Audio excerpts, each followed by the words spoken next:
பொம்பளைகளுக்கு காய்க்கிறதுக்கு முறை இருக்கு சரியா? முறை இல்லாமலுக்கு காய்க்க போட பொம்பளைகளுக்கு காய்க்கிறதுக்கு முறை இருக்கு.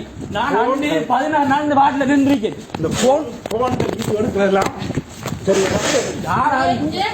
சாராயம் எப்படி குடிச்சு சாராயம் குடிச்சிட்டு வாட்டு கணிக்காய் சாராயம் குடிச்சிட்டு வாட்டு கணிச்சாரா இவரு? வேற சாராயம்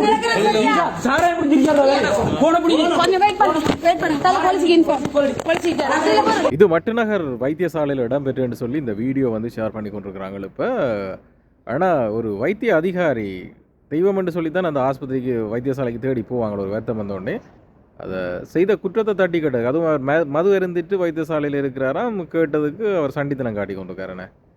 அப்போ ஆதாரத்திற்காக அந்த தொலைபேசியில் வீடியோ எடுத்ததுக்கு அதில் என்ன செய்கிறான்னு பாருங்கள். தொலைபேசியை பறிக்கிறதும் அந்த ஆளுக்கு அடிக்கிறதும். இது உண்மை எந்தளவுக்கு உண்மைத்தன்மை கொண்டு வந்து பாருங்கள். சில வேளை பழைய வீடியோக்களையும் வந்து சில வேளை அவங்கள வைரலாக போகணும்னு சொல்லி ஷேர் பண்ணுவாங்க. ஆனால் கண்ணில் தென்பட்டது இப்போ இந்த ஆட்சி அதிகாரத்தில் வந்து உங்களோட கையில் தான் எல்லா அதிகாரம் இருக்குது. உங்களோட எல்லா போலீஸ் நிலையத்தில் தொலைபேசி இலக்கங்கள் இருக்குது, எல்லா உத்தியோக தொலைபேசி இலக்கங்கள் இருக்குது. யாருக்கு எங்கே முறையிடணும்னு சொல்லி ஒவ்வொரு செய்தியிலையும் சொல்கிறாங்க. இதை பார்க்குற நீங்கள் நிச்சயமாக இதுக்கு நடவடிக்கை எடுக்கணும். உண்மைக்கு மட்டக்களப்பில் இன்றைக்கு இந்த போதைப் பொருள் தொடர்பான அந்த இதுகள் ஆரம்பிக்கப்பட்ட பிறகு இளைஞர் சமுதாயம் அதில் முன்னின்று செயற்படுறாங்க. நிறைய விடயங்களை வந்து சமூகத்துக்கு முன் கொண்டுடுறாங்க. ஸோ அவ்வாறான நீங்கள் இந்த வீடியோ பார்த்தீங்கன்னு சொன்னால் முதல் இந்த இப்படியானவங்கள் எல்லாம் அந்த இடத்துல இருக்கோன்ற அவசியமே இல்லை.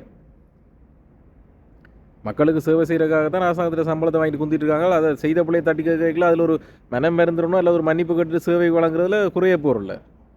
ஆனால் தன் அதிகார பவர்ன்னு சொல்லி கொண்டு அடிக்க போகிறதும் ஏழை மக்களை இப்படி துன்புறுத்துறதுக்கும் இப்படியான ஆக்கள் வைத்தியசாலையில் இருக்கிறதுக்கு அருகதையற்றவர்கள்.